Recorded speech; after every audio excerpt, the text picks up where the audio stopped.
बिस्मिल्लाहिर्रहमानिर्रहीम। लाखों करोड़ों दरूद नबी अकरम सल्लल्लाहु अलैहि वसल्लम पर और उनकी आल पर। एनसीए और वेस्टमिनिस्टर मजिस्ट्रेट कोर्ट का ऑर्डर आज भी मुल्क का सबसे बड़ा सियासी इशू रहा। अपोजिशन लीडर मियां शहबाज शरीफ ने तवील प्रेस कॉन्फ्रेंस की। अरबों खरबों के इल्जामात लगे, ना नवाज शरीफ के खिलाफ ना मेरे खिलाफ एक धेले की करप्शन का सबूत अभी तक नहीं लेके आए। हमारी पार्टी के किन किन लोगों को जेलों में भिजवाया गया, क्या निकला उनके खिलाफ। मैं नहीं बरी हुआ और मेरा बेटा सलमान बरी हो गया। और इल्जाम यह है कि सारी करप्शन शहबाज शरीफ के चीफ मिनिस्टर हाउस जो थी और बच्चों को फायदा पहुंचा था। ये आज अदालत उस्मा के लिए भी लम्हा फिक्रिया। लंदन के फैसले के बाद लाहौर हाई कोर्ट के फुल बेंच के फैसले आप सुन चुके हैं जमानत की हद तक। सुप्रीम कोर्ट के आप फैसले सुन चुके हैं जमानत की हद तक। अब लंदन की कोर्ट का भी फैसला आ गया। इसके बाद किसी को कोई शक है तो किसी हकीम से इलाज कर। एनसीए दुनिया की तगड़ी तरीन एजेंसी है क्राइम की। कोई मेरे वो रिश्तेदार तो नहीं थे, ये ना है कि वो मुझसे इतना प्यार मोहब्बत जताते हैं कि मुझे वो छोड़ देते मेरी सारी मुझसे कॉन्ट्रैक्ट लेने के बावजूद। वफाकी वजीर इत्तलात फवाद चौधरी ने इस प्रेस कॉन्फ्रेंस का जवाब दिया। शहबाज शरीफ साहब 1 घंटा 10-15 मिनट बोले और कोई समझ नहीं आई कि वो कहना क्या चाहते हैं। आप इतना तवील गुफ्तगू करें तो आप तवक्को करते हैं कि वो अपने ऊपर इल्जामात का जवाब देंगे, लेकिन हमने ये देखा है कि उन्होंने 1 घंटा 10 मिनट मुसलसल झूठ बोला। नवाज शरीफ और उनकी फैमिली ने जब भी मुश्किल पड़ी है अपनी पार्टी को यहाँ पे छोड़ के वो भागे हैं बाहर। आप पार्टी के साथ अगर खड़े ही नहीं हैं तो आप सियासत क्यों कर रहे हैं। अभी मरियम नवाज भी सिर्फ इसलिए पाकिस्तान में है कि हम उन्हें बाहर नहीं जाने दे रहे। हम कल उनको इजाजत दें, वो फर्स्ट क्लास में अपनी उन्होंने टिकट भी बुक कराए हुए हैं। 1 घंटे के लिए भी हम आंख बंद करें, मरियम नवाज शहबाज शरीफ ये सारे जूते भी छोड़ के भाग जाएंगे पाकिस्तान से। हुकूमत एहतसाब के पुराने इशूज से अभी तक कुछ नहीं निकाल सकी, लेकिन इसने FIA को सड़कों की तामीर में करप्शन पर तहकीकात का हुक्म भी दे दिया। 2013 में जो सड़क बनती थी नून लीग के टाइम पे, उसमें और आज में पर किलोमीटर कितना फर्क है? 20 करोड़ 4 लेन का। असल में ये नुकसान होता है कौम को। जब करप्ट लोग आते हैं तो वो असल में कौम का पैसा चोरी करते हैं। मैंने FIA को ये पूरा मैंडेट दिया हुआ है कि इसकी पूरी अब तफ्तीश करें, कौम के सामने लेके आए कौन जिम्मेदार है। अब सवाल यह है, हुकूमत अब तक किसी अदालत में कोई इल्जाम साबित नहीं कर सकी। FIA की तहकीकात से क्या निकलेगा? और हुकूमत ने ओवरसीज पाकिस्तानियों के वोट का हक, EVM और सेनेट का इलेक्शन ओपन बैलेटिंग के जरिए करवाने का बिल पार्लियामेंट के मुश्तरका इजलास के लिए भिजवा दिया। ये तमाम नुक्ते हमारे आज के प्रोग्राम का इशू होंगे। हमारे साथ रहिए। प्रोग्राम में दोबारा खुशामदीद। हमारे साथ फवाद चौधरी साहब तशरीफ रखते हैं, वफाकी वजीर इत्तलात और नशियात। चौधरी साहब आपका बहुत बहुत शुक्रिया। ये फरमाइएगा, सबसे पहले जो बहुत ही तशवीशनाक खबर है वो अमेरिका के अंदर है। पाकिस्तान को तालिबान के साथ ब्रैकेट किया जा रहा है और यूं महसूस होता है कि शायद फ्यूचर में कहीं पाकिस्तान की पाबंदी की जद में ना आ जाए। तो यहां पर कुछ सीरियसनेस फील हो रही है पाकिस्तान के अंदर आपको? देखिए जी, अभी तक तो अमेरिका की जो सरकार है उस लेवल के ऊपर जो इस मामले का जो जायजा लिया जा रहा है उसमें पाकिस्तान को किसी ने ब्लेम नहीं किया, चाहे वो अमेरिकी वज़ीर ख़ारजा हों या वो लोग जो पाकिस्तान को इस रीजन के ऊपर काम करते हैं, स्पेशली अगर ज़रमे खलीलजाद जैसे लोग जो समझते हैं, उनमें से किसी ने भी अभी पाकिस्तान को इस सारे मामले से नथी नहीं किया। लेकिन एक बहुत राइट विंगर एक तबका है जो, और स्पेशली इंडियन लॉबी का जो इन्फ्लुएंस है, उसके तहत हिंदुस्तान के या अमेरिकन कांग्रेस में इस तरह की बातें या शुरलियां जिसको कहते हैं छोड़ना, वो शुरलियां छोड़ रहे हैं कुछ लोग। लेकिन मेरा नहीं ख्याल अभी कोई सीरियस इशू है पाकिस्तान और अमेरिका के ताल्लुकात में। देखिए जोसेफ, यहाँ पे एक ये भी आपको ज़हन में रखना चाहिए कि इस रीजन में 4 मुल्क हैं जो कि अफगानिस्तान के साथ जुड़े हुए हैं। ईरान है, चीन है और पाकिस्तान है, और ज़ाहिर है ताजिकिस्तान और उज़्बेकिस्तान है। अब ताजिकिस्तान उज़्बेकिस्तान तो रशियन कैंप है। अब इन 3 मुल्कों में ईरान, चीन और पाकिस्तान में से कौन सा मुल्क है जिसके साथ अमेरिका का वर्किंग रिलेशनशिप भी हो सकता है? तो यहाँ पे एक ये कैंपेन जरूर है और एक चाहते हैं कुछ लोग अमेरिका में स्पेशली खतरा है, एक कुछ तलवार है जो सर पे लटक रही है, लेकिन को बहुत ज्यादा सीरियस नहीं है। नहीं, उम्मीद है हम इसको काउंटर कर लेंगे। अभी तक तो तालिबान के साथ जो नई अथॉरिटीज हैं अफगानिस्तान में, उनके साथ जो बातचीत चल रही है या जिस किस्म के उनका बयानात हैं वो काफी हौसला अफजा है। तो हमें उम्मीद रखनी चाहिए कि बेहतरी होगी, और अगर बेहतरी ना हुई तो फिर सच्ची बात यह है कि ये सिर्फ पाकिस्तान के लिए तो नहीं, पूरे रीजन के लिए एक बुरी खबर होगी। अच्छा, ये गवर्नमेंट बिलावल भुट्टो साहब की जो अचानक वहां पे विजिट है अमेरिका की, इस बिल को या इस एक्टिविटी को उसके साथ क्यों ब्रैकेट कर रही? नहीं, वो कुछ भी नहीं, कोई भी ब्रैकेट नहीं कर रहा। वो पहले भी गए थे, वो ऐसे ही वो पॉलिटिकल स्टेटमेंट्स होती हैं। बिलावल साहब देखिए, उनकी कोई वहां पे डेप्थ नहीं है, वो बेनजीर भुट्टो थोड़ी है, और ना ही फ्रेंकली उनका एक ये किसी वक्त आप कहें कि उनका कोई असर होगा। ये जो लोग अमेरिका वगैरह में जो भी लोग जब करते हैं वो ऐसे नहीं इन्वेस्टमेंट्स करते, वो देखते हैं लोगों की क्या वहाँ वैल्यू क्या है। बिलावल साहब तो यहाँ पे फ्रेंकली अभी तो पंजाब में तो उनका पीपल्स पार्टी का हाल ही कोई नहीं है। वो सिंध की एक इंटीरियर सिंध की पार्टी रहेगी, इससे ज्यादा क्या पीपल्स पार्टी की हैसियत है। आप बिलावल भुट्टो साहब की विजिट को इतना सीरियस नहीं ले रहे? की जरूरत नहीं है। पिछली दफा भी वो गए थे तो एक मिडलैंड्स में एक बहुत बड़ा कोई लोग मुझे बता रहे थे कि 12,000 हेक्टेयर का फॉर्म था, वहां पे कॉन्फ्रेंस थी छोटी सारी, तो वो सारे लोग वहां पे वेकेशन के लिए कुछ आए हुए थे, उनके दोस्त वगैरह, तो वो छुट्टी वगैरह मना के वापस आ गए थे। अब भी ऐसे ही होगा, मुझे नहीं लगता अमेरिकन एडमिनिस्ट्रेशन में कोई उनकी अहम को मुलाकात होने जा रही है। ओके, अच्छा सर, ये मियां शहबाज शरीफ साहब के इशू की तरफ आते हैं। अब 3 एजेंसीज पाकिस्तान की, 3 बड़े इदारे उसमें मुलव्वस हुए। नैब के डीजी लाहौर, वहां मुलाकात हुई उनकी। इसके अलावा IRU बाकायदा खत लिखा, सारे मुकदमात बयान किए, प्रूफ दिए, सारे प्रूफ इंग्लैंड भेजे गए। 1 साल बाद FIA ने 25 अरब रुपए की जो मनी लॉन्ड्रिंग का सारा केस था वो भी भेजा, लेकिन NCA ने इन तमाम चीज़ों को इग्नोर करके और मियां शहबाज की फैमिली या सुलेमान शहबाज साहब को उन्होंने उनके अकाउंट डी फ्रीज कर दिए। तो आप ये समझते नहीं कि 3 बड़े इदारों को शिकस्त हुई है सारे इशू पे? सबसे पहले तो चौसा समझने की जरूरत है ना कि केस है क्या। और पहली बात तो ये है कि इस केस में शहबाज शरीफ साहब जो हैं वो सलमान शहबाज साहब को अपना बेटा समझते हैं, और वो समझते हैं कि उनकी जो केस की कॉन्सिक्वेंस है उनका इस कॉन्सिक्वेंस से ताल्लुक है। लेकिन पाकिस्तान के अंदर जो केसेस हैं उनमें अगर आप प्ली देखें तो उनकी प्ली ये है कि सारा पैसा तो सलमान शहबाज का है, आप उनसे पूछें, मेरा तो कोई ताल्लुक नहीं है। सो वो पाकिस्तान के अंदर सलमान शहबाज साहब से अपने आप को डिस्टेंस करते हैं, और अभी लंदन में जो केस आया है वो अपने आप को उनसे जोड़ते हैं। तो पहली बात तो ये है। दूसरी बात यह है कि केस क्या था लंदन में, ना तो पाकिस्तान की नैब ने ये केस इनिशिएट किया, ना हमारे ये जो शहजाद अकबर साहब का यूनिट है उसने कोई ये केस इनिशिएट किया, ना ही सलीम शहजाद साहब की कोई मुलाकात हुई इस केस के ज़िमन में किसी से वहां पे। ये तीनों बातें जो हैं वो बिल्कुल गलत हैं। NCA को मनी लॉन्ड्रिंग का जो वो कर रही है इन्वेस्टिगेशन, उसमें जुल्फकार अहमद नाम के एक आदमी के अकाउंट के ऊपर जो है वो शक हुआ, उसको उन्होंने इन्वेस्टिगेट किया, पता चला वो एक्चुअली सलमान शहबाज का जो है वो अकाउंट है।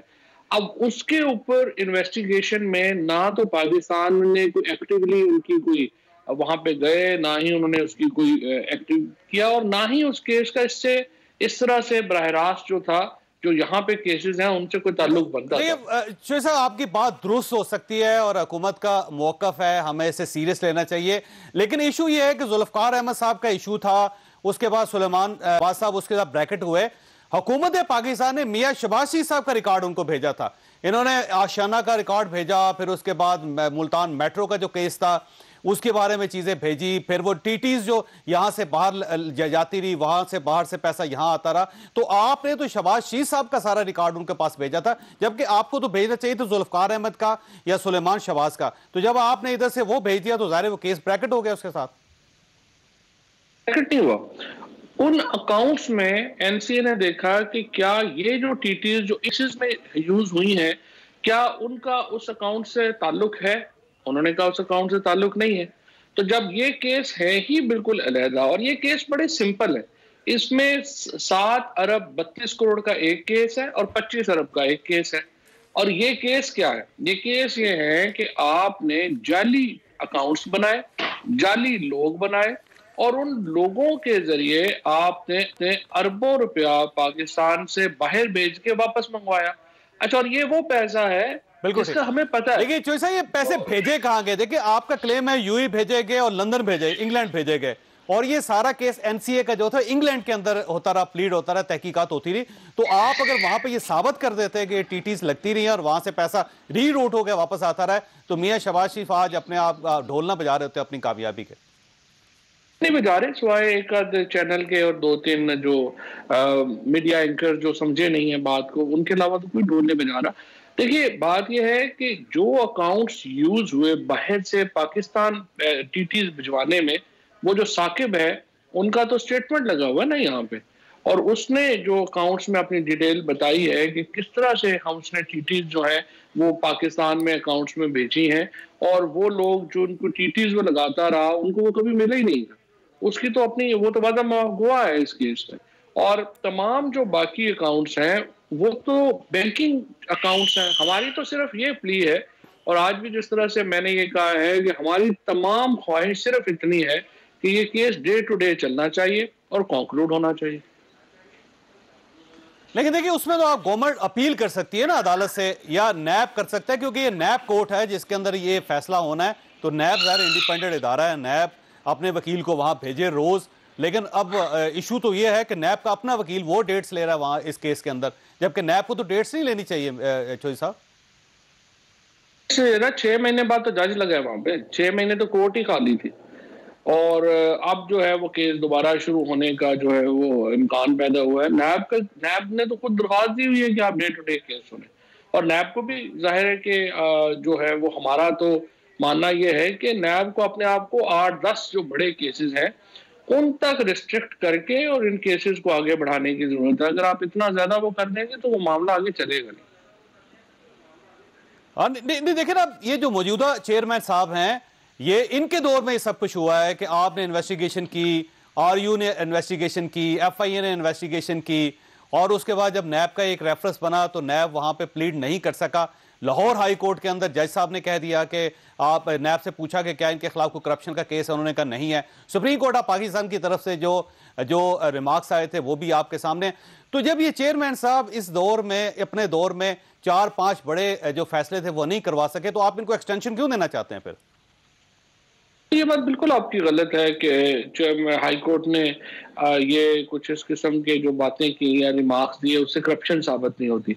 देखिए जो नैब का कानून है उसमें लिखा हुआ है कि अगर आपके अकाउंट्स में इतनी भारी रकूम है, जैसे कि शहबाज शरीफ साहब के अकाउंट्स में 25 अरब रुपए की एक रकम है और फिर 7.5 अरब रुपए की एक रकम है, और उसका कोई और पता चल रहा है कि वो तमाम जो टीटी जिन लोगों ने की वो देखिए वो पीएन है, एक बंदा पापड़ बेचता है, एक बाकी जो है वो उनके पास कुछ क्लर्क हैं, और कोई लोग जो है वो सामने नजर आ रहा है फिक्टिशियस है। तो या तो देखिए ना पूरे पाकिस्तान को हम बेवकूफ समझें और हम समझें कि ये सारे लोग जो हैं इनमें अकल नहीं है, हम इनकी आंखों में नमक मिर्च डाल के आगे निकल जाएंगे। लोगों को अंधा समझने की या बेवकूफ समझने की गलती तो नहीं करनी चाहिए ना। अब ये सारा पैसा तकरीबन 33 अरब रुपए से, इखलाकी लिहाज से आपकी बात दुरुस्त हो सकती है, लेकिन कानूनन ये बात दुरुस्त नहीं है। पाकिस्तान के अंदर फॉरेन रेमिटेंस आ सकती है, उसको उनको क्वेश्चंस नहीं किया जा सकता, ना ये पहले था ना आज है। या तो लॉ बदल दें आप कि हर आदमी को जस्टिफाई करनी चाहिए अपनी जो बाहर से रेमिटेंस आ रही है। तो जब ये कानून है तो कानूनन तो आप सजा नहीं दे सकते। तो ये है कि ये मॉरल नहीं है, ये क्रिमिनल ऑफेंस है। मनी लॉन्ड्रिंग एक्ट के तहत ये ऑफेंस है और हमारे नैब लॉ के तहत ये ऑफेंस है। नैब लॉ क्या कहता है, अगर मेरे पास 40-50 अरब रुपया मेरे अकाउंट में आ गया है तो मुझे उसका जरिया बताना है कि ये पैसे जो हैं कहाँ से आए हैं, मैं क्या कारोबार कर रहा था, और मुझे जस्टिफाई करना है। और अगर मैं जस्टिफाई नहीं कर पाता तो नैब लॉ कहता है ये करप्शन है, और लॉजिक भी यही कहता है। सो आप ये नहीं कह सकते कि ये कोई मॉरली सिर्फ गलत है, ये लीगली एक गलत है, और उसकी जो करप्शन की सजा है वो सर के 14 साल से आपकी इनकम से ज्यादा है, यही केस बनता है। लेकिन बाहर से अगर टीटी वापस आ रही है तो उस पर सवाल नहीं उठाया जा सकता, उस पर किसी को सजा नहीं दी जा सकती। जहाँ पे टीटी ही फिक्टिशियस है, जहाँ पे टीटी ही फ्रॉडुलेंट है, अगर आपके अकाउंट में मैं रात को जो है वो 5 अरब रुपया डाल दूं और मैं कभी लंदन गया ही ना हूं, तो ये टीटी तो नहीं है जी, ये तो फ्रॉड है। तो आप अगर ये कहना चाहें कि ये कोई अपना, जो शहबाज शरीफ साहब जो थे, पहली बात तो ये है कि बच्चे तो सोच रहे होंगे कि हम पढ़ते लिखते क्यों हैं, हमें तो सिर्फ रमजान शुगर मिल में जाके क्लर्क या पीएन भर्ती होना चाहिए था ताकि हमारे अकाउंट्स में रातों रात अरबा रुपया आ जाता। सो मेरा ये ख्याल है कि इसको बहुत ही मतलब एक समझिए कि अनफॉर्चुनेट होगा कि अगर हम इस तरह के मुकदमात में भी शहबाज शरीफ साहब जैसे लोग जो हैं वो जेल ना जाएं। सो बहुत अहम है कि अदालत इंग्लैंड का जो फैसला है, आप ये समझते हैं कि उस फैसले का पाकिस्तान की जो प्रोसीडिंग है, जो नैब कोर्ट में जो रेफरेंस चल रहा है, उस पर कोई फर्क नहीं पड़ेगा? तो लंदन के अंदर भी कोई फर्क नहीं पड़ेगा, क्योंकि ये तो एक इन्वेस्टिगेशन का क्लोजर का फैसला है और एडमिनिस्ट्रेटिव नोयर फैसला है, उसका कोई हैसियत नहीं होगी। लंदन में भी अगर जो है, अगर कोई पार्टी होती है और उसको चैलेंज करती, ये सिर्फ आपको ये जरूर है कि एक और ये बताती है कि ये पैसा जो शरीफ फैमिली के पास, वो पैसा जिसका हमें और आपको अंदाजा नहीं है या पता नहीं है, उसकी अमाउंट्स कितनी बड़ी है।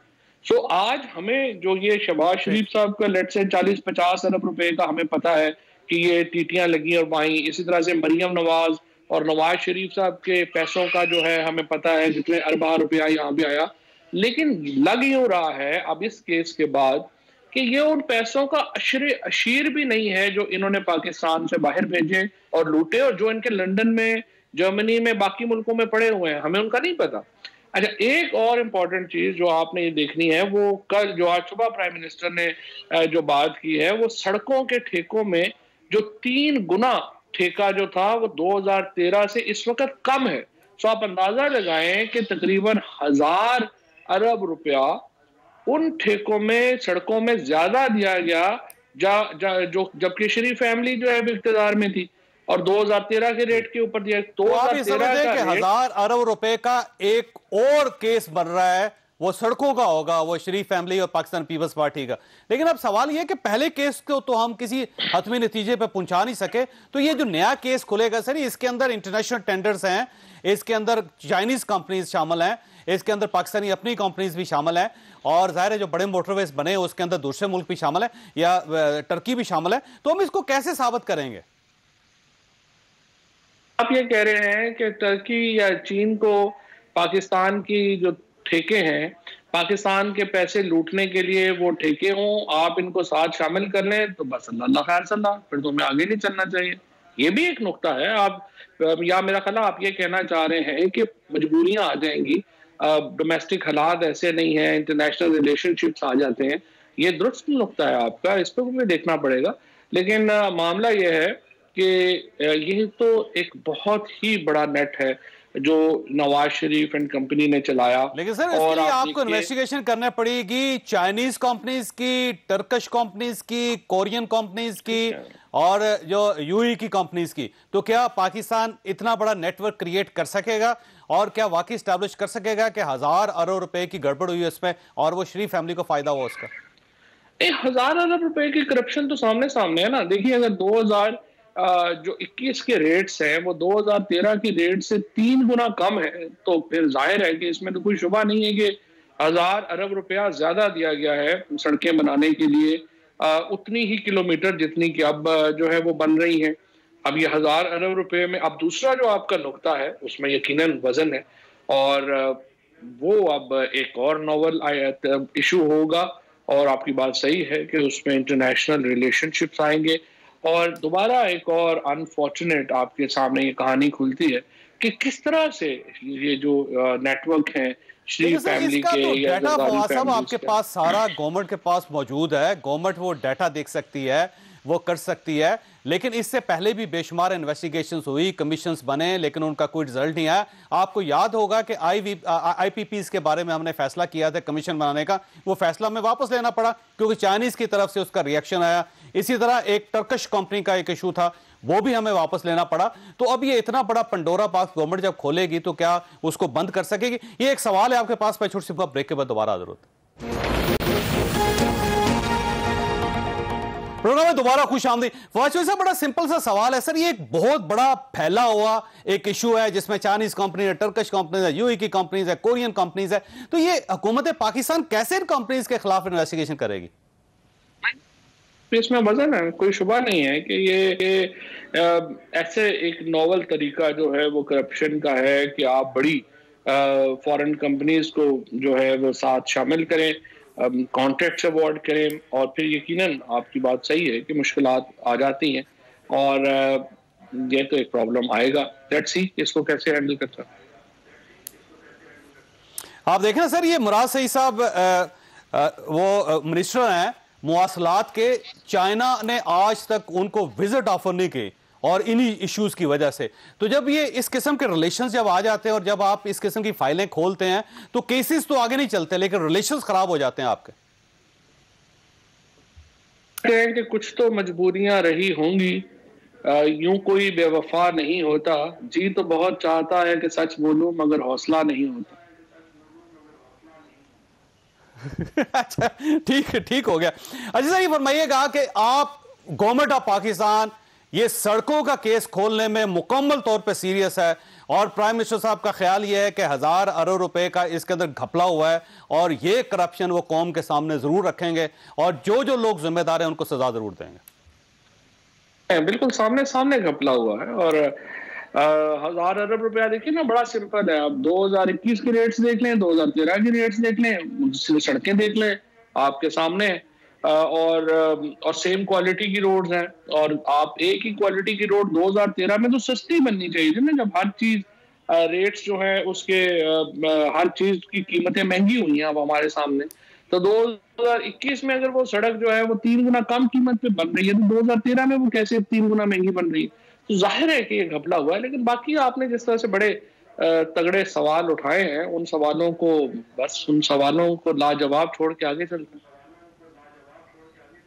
अच्छा, ये फरमाइएगा कि आपका ख्याल ये है कि ये जो 1000 अरब रुपए है वो मियां नवाज शरीफ साहब ने लूट लिया, या मियां शहबाज शरीफ साहब ने लूट लिया, या उनकी फैमिली ने लूट ली, ये आपको यकीन है? शेयर हुए होंगे शायद। 1000 अरब रुपया अकेला एक ही बंदे की जेब में तो नहीं गया होगा, लेकिन शेयर हुआ होगा। लेकिन 1000 अरब रुपया, आप you can imagine 1 trillion rupees is a very huge amount of money. So जाहिर है कि इनके आपस में शेयर हुआ होगा। वो अब जब इसको तरीकाकार तय होता है, उम्मीद है कि मंडे से इसके ऊपर बाकायदा जो है वो एक लॉन्च हो जाएगा, फिर देखते हैं किसके हिस्से में कितना है। लेकिन अजम्पशन है आपकी या इंफॉर्मेशन है आपकी? नजर आ रहा है ना, देखिए एनएचए की वेबसाइट खोलिए, एनएचए की वेबसाइट के ऊपर आपको 2021 के रेट्स मिलेंगे और कंपनीज को ठेके अवार्ड हो रहे हैं। उन्हीं वेबसाइट के ऊपर आपको 2013 के रेट्स मिलेंगे और उसके ऊपर ठेके जो है वो अवार्ड हुए हैं। अब 2013 में जो सड़कें बन रही हैं वो 2021 से 3 गुना महंगी बन रही हैं, और वो 3 गुना रेट्स ज्यादा होने की वजह से 1000 अरब रुपया जो है वो किसी की जेब में गया है। अब वो कैसे डिवाइड हुआ है, कैसे हुआ है, वो जाहिर है कि आगे अब इन्वेस्टिगेशन में आएगा। अच्छा, ये फरमाइएगा सर, ये मियां शहबाज शरीफ साहब के केस की तरफ वापस आते हैं। आपका ख्याल ये है कि मियां शहबाज शरीफ साहब के जो केसेस पाकिस्तान के अंदर है वहां से ये आजाद नहीं हो सकेंगे, बरी नहीं हो सकेंगे, तो कितना टाइम देते हैं आप इन केसेस को, इन रेफरेंसेस को, कि इनका फैसला हो जाएगा और मियां शहबाज शरीफ साहब जो उनको आप जेल के अंदर देखेंगे? इन्होंने नैब ने कोई 104 गवाह इसमें जो हैं वो डाले हैं शहबाज शरीफ के रेफरेंस में, जो 7 अरब 32 करोड़ का जो रेफरेंस इस वक्त नैब उस गवर्नमेंट में पेंडिंग है। मैं देख रहा था कि इसमें अराउंड 60 गवाह जो हैं वो तकरीबन गैर जरूरी है। सो आप समझिए कि 40 के करीब गवाह जो हैं उनसे काम चल सकता है। सो मेरी नज़र में नैब को बाकी गवाह ड्रॉप कर देने चाहिए। 30-40 गवाह जो हैं उनको रोजाना अगर आप करें तो 6 महीनों से ज्यादा ये आगे रेफरेंस नहीं जाना चाहिए। 6 से 8 महीने मैक्सिमम जो है वो लगने चाहिए केस के फैसले में। और ये केस तो देखें बिल्कुल 2+2 है। अकाउंट्स आपके सामने हैं, पैसे आपके सामने हैं, कहाँ से आए वो आपके सामने हैं, और इसमें तो सीधा शहबाज शरीफ साहब अपनी जो बाकी फैमिली है उसको भी नहीं बचा पाएंगे, बिकॉज ये बिल्कुल 2+2 का केस। तो आपका ख्याल ये है कि मियां शहबाज शरीफ साहब 2023 का इलेक्शन नहीं लड़ सके? तो मुझे नजर आ रहा है कि ये इनका इलेक्शन लड़ना जो है वो काफी मुश्किल है। मरियम नवाज ज़ाहिर है पहले ही डिस्क्वालीफाइड है। सो लेट्स होप कि पीएमएलएन में से अंदर किसका दांव लग जाता है। सो पीएमएलएन ने ज़ाहिर है बतौर पार्टी तो इलेक्शन लड़ना ही लड़ना है। तो अगर ये शरीफ फैमिली नहीं होती तो फिर देखते हैं आप बाकी लीडरशिप में से कौन लीड कर सकता है। तो आप किसको वैसे अपना हरीफ समझते हैं फ्यूचर में पाकिस्तान मुस्लिम लीग नून की तरफ से? ऊपर जो रेफरेंसेस हैं बाकियों के ऊपर, शायद खान अब्बासी साहब के ऊपर भी वैसे वो रेफरेंस है, और एहसन इकबाल साहब के ऊपर भी है, और ये ख्वाजा आसिफ साहब के ऊपर भी है। लेकिन उनके जो रेफरेंसेस हैं वो मुझे उतने 2+2 नहीं लगते जितना ये शहबाज शरीफ साहब वाले हैं। तो देखते हैं 3-4 में से किसको जो है वो मौका मिलता है लीड करने का। अच्छा, वैसे मरियम साहबा ने आज कहा है मियां शहबाज शरीफ साहब के बारे में कि वो इंटरनेशनल सादक और अमीन साबित हुए हैं। तो पाकिस्तान मुस्लिम लीग नून की क़यादत का ख्याल यह है कि मियां शहबाज शरीफ साहब के खिलाफ किसी किस्म की करप्शन की कोई चीज साबित नहीं हुई, लिहाजा वो ना सिर्फ 2023 का इलेक्शन लड़ेंगे बल्कि वो प्राइम मिनिस्टर भी होंगे। पंजाबी में एक मुहावरा है ना कि खाडे दा गवाह डड्डू। ये तो वही बात होगी, मरियम नवाज शरीफ कह रही है कि चाचा जी आप इंटरनेशनल सादक और अमीन हो गए, और इनका खुद जो है नवाज शरीफ साहब इस वक्त कहते हैं कि इंटरनेशनल मफरूर है। मरियम नवाज जो है वो खुद जो है वो बिल पे है, वो लोगों को ईमानदारी के सर्टिफिकेट बांटती फिर रही है। तो उनका कोई मेरा नहीं ख्याल कि मरियम नवाज का अपना भी कोई सियासी मुस्तकबिल है, और जैसे उनका नहीं है वैसे शहबाज शरीफ साहब का भी नहीं। ठीक हो गया। चलो, मैंने ब्रेक लेनी है। ब्रेक के बाद आपके पास एक सवाल रखूंगा कि आपने पार्लियामेंट का मुश्तरका इजलास की तरफ आपने एक बिल, आपने बल्कि 2-3-4 बिल आपने रेफर किए हैं, जिसमें जाहिर है ये ईवीएम का इशू भी है, ओवरसीज पाकिस्तानियों के वोट का इशू भी है, सेनेट का ओपन बैलेटिंग के साथ इलेक्शन भी है, वो भी है, और इसके साथ साथ ये है कि हल्फ जो है उसकी मुद्दत 2 महीने के अंदर अंदर सेनेटर को हल्फ लेना पड़ेगा। तो ये जो आप मुश्तरका इजलास बुलवा रहे हैं और उसमें ये चीजें रखेंगे, तो क्या अपोजिशन के लिए एक्सेप्टेबल होगा? एक छोटी सी ब्रेक को, ब्रेक के बाद दोबारा हाजिर होता है।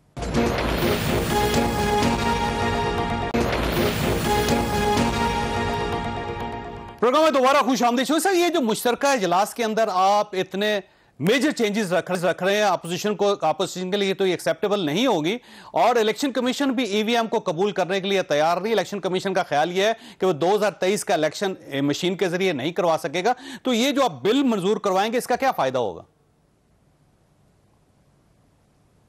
नहीं करना कि अगला इलेक्शन का तरीकाकार क्या होगा, ये फैसला तो पार्लियामान ने करना है, और पार्लियामान के सामने हमने अपनी तजावीज़ रख दी है। अब जाहिर है कि आगे ये पार्लियामेंट की मर्जी है, उनको मंजूर करे नहीं मंजूर करे।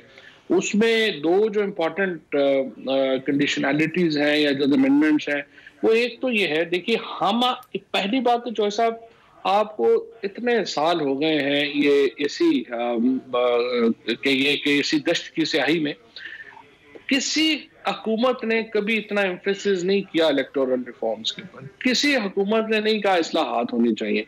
और फिर देखिए हमें क्या आ जाता है कि फौज भी इनके साथ मिली हुई है, जुडिशरी भी इनके साथ मिली हुई है, बाकी इदारे सारे, तो सब अगर इदारे भी हमारे साथ हैं तो हमें तो इस्लाहात की बात ही नहीं करनी चाहिए।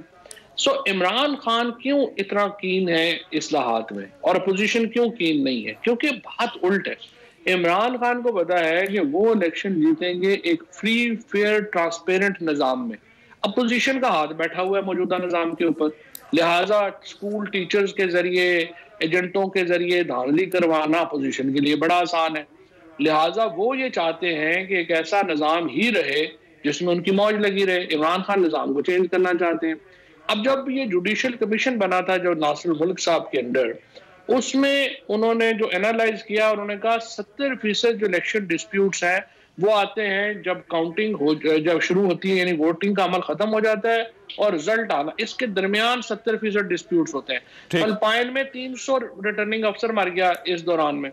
सो ईवीएम का फायदा सिर्फ क्या है? अब ऐसे बड़ा सीधा सवाल नहीं, आपका क्या ख्याल है कि 2023 के इलेक्शन में ओवरसीज पाकिस्तानी वोट देंगे?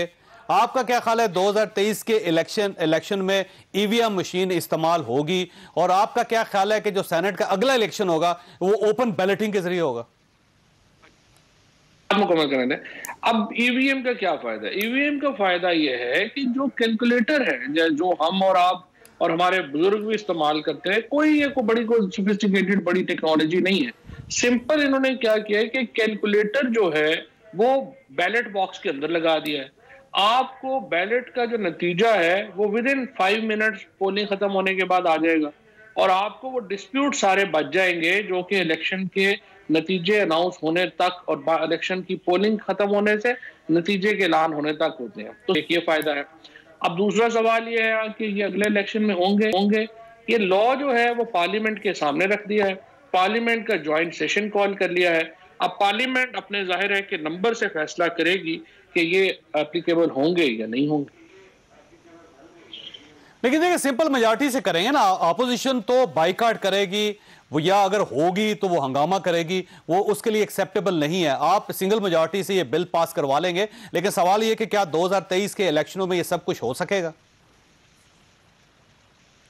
जब बिल पास हो जाएगा फिर तो मैंडेटरी है ना।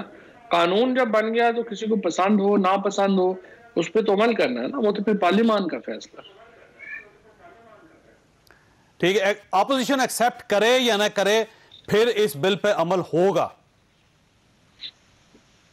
तो अभी तक किसी भी चीज को एक्सेप्ट करने को तैयार नहीं है ना, लेकिन जब पार्लियामेंट से कानून पास हो जाता है तो फिर वो आइन के तहत तमाम इदारे, अपोजिशन, गवर्नमेंट तमाम जो हैं वो उसको बाउंड है फॉलो करने के।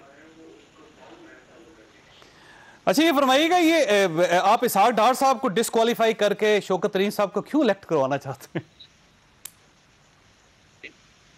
ये है कि ये एक रवाज बन गया पाकिस्तान में कि इलेक्ट हो जाते हैं बाद में उठने नहीं आते, और ये बड़ी ज्यादती है उस कॉन्स्टिट्यूएंसी के साथ जिससे आप हुए। तो ये कानून जो है ये बड़ा अच्छा कानून बना है, और जाहिर है इसहाक डार इसकी रद में आएंगे, और वो इंशाल्लाह उसके बाद शौकत तरीन जो है वहां से इलेक्शन लड़ेंगे।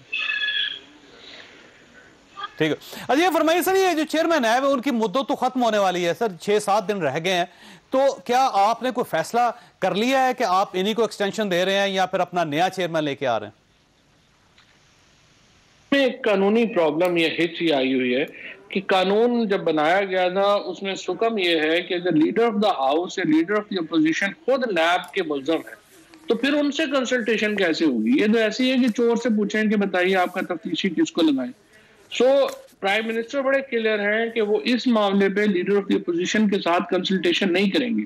अब या तो opposition leader of the opposition बदल ले और हम उसके साथ कंसल्टेशन कर लें, तो अगर वो तैयार नहीं होती तो फिर हमें कानून में तब्दीली करनी पड़ेगी और एक जो नया प्रोसेस देना पड़ेगा अपॉइंटमेंट ऑफ द चेयरमैन का।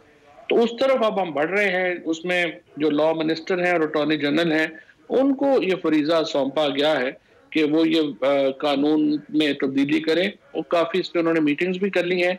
इंशाल्लाह मंडे तक जो है वो फाइनलाइज हो जाएगा कि आगे हम किस तरह बढ़ रहे हैं।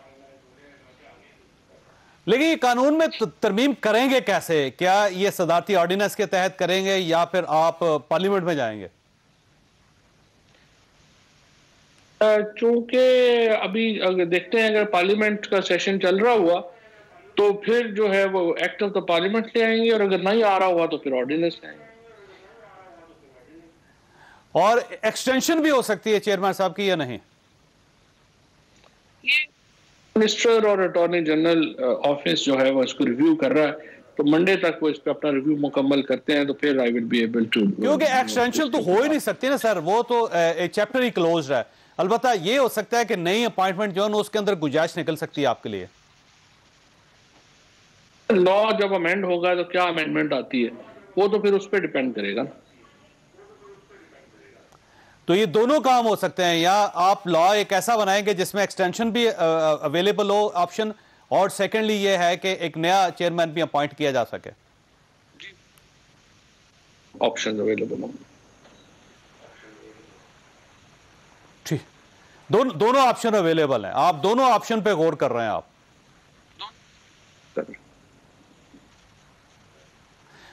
लेकिन अब सवाल ये, फिर तो नैब इंडिपेंडेंट नहीं रह सकेगा चौधरी साहब, फिर तो एफआईए हो गया वो। अगर गवर्नमेंट ने अपॉइंट करना है चेयरमैन तो फिर बात तो खत्म हो गई। फिर अपॉइंटमेंट का जो तरीका है उसमें प्रॉब्लम सिर्फ ये है कि अगर पीछे कमेटी दे देते ना कि जहां पे अपोजिशन जो है अगर उसका जो अगर कंसल्टेशन नहीं हो सकती तो फिर पार्लियामेंट्री कमेटी फैसला कर ले, जैसे इलेक्शन कमीशन के मेंबरान का मामला है।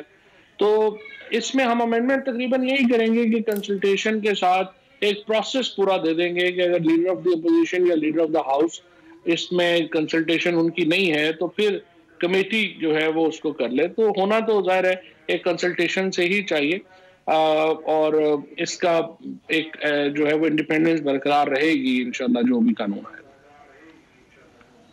बिल्कुल ठीक। चौधरी साहब आपका बहुत बहुत शुक्रिया। ख्वाजा साहब आपने गुफ्तगू सुनी, फैसला आपने खुद करना है। अल्लाह ताला आप और आपके अहले खाना को हर किसी मुसीबत से महफूज रखे।